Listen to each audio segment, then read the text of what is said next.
Now, I'm not usually the one to make 2 posts in a day, but I kind of have to in this case since this literally just happened today. If you couldn't tell from the thumbnail of this video, I almost got scammed. So while I draw some Chimerians, let's talk about scammers, specifically the Instagram variety. I had initially woken up from a nap to a message from that person, Lisa, and they were asking for a small commission of their kid, which I'm not going to say the name of because I don't know if that's their actual name or anything like that. But they were initially charging around $200 for a commission, which, especially for my art, is a lot. You can buy a lot more for $200. But I wasn't going to say no to a $200 commission. I was going to add a little bit extra just to make it more worth $200, but still.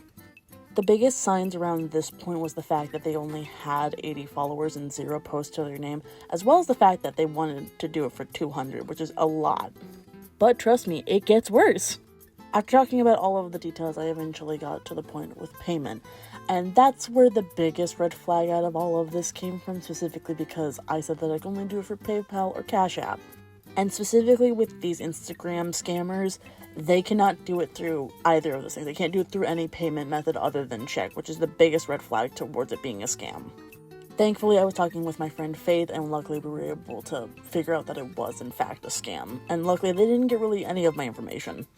The most that they actually got out of me were the initials of what state I live in, which I'm not going to say here for my own privacy reasons. But I really want to talk about how scummy this kind of thing is, and it's frequent on Instagram and a few other apps too. From what my friend Faith and I were talking about, some people end up in really shitty situations because of this. Like, they end up in debt because of these kinds of scammers. And luckily, I'm smart enough not to get into that, but please be careful if you have a younger artist who doesn't know that kind of stuff. They could get into some serious heat because of that. From this point on, I'm going to talk about the Chimerians as a species too, because I also have been meaning to make a video about these guys as well.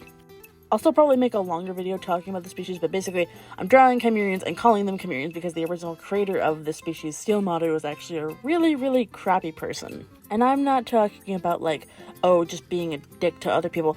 I mean they're drawing and interacting with people who make piled corn for safety reasons for YouTube. Specifically, it's furry piled corn, but that doesn't make it any better.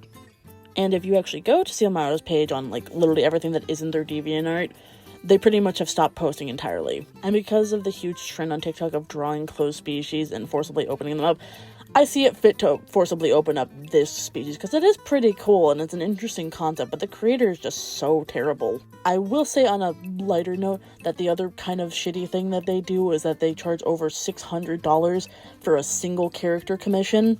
And keep in mind, within that, like, price sheet, the least expensive is $50, but you only get limited options for it. The $600 one basically allows you to do anything that's on the listing. But I digress. I'm gonna promote myself here for a minute. If you want a commission from me, or you just want to see my commission listings and everything, go to pineapple_boy_draws on Instagram. I do have plans at some point to start making characters that I can also sell and trade and stuff like that, but I haven't done that yet.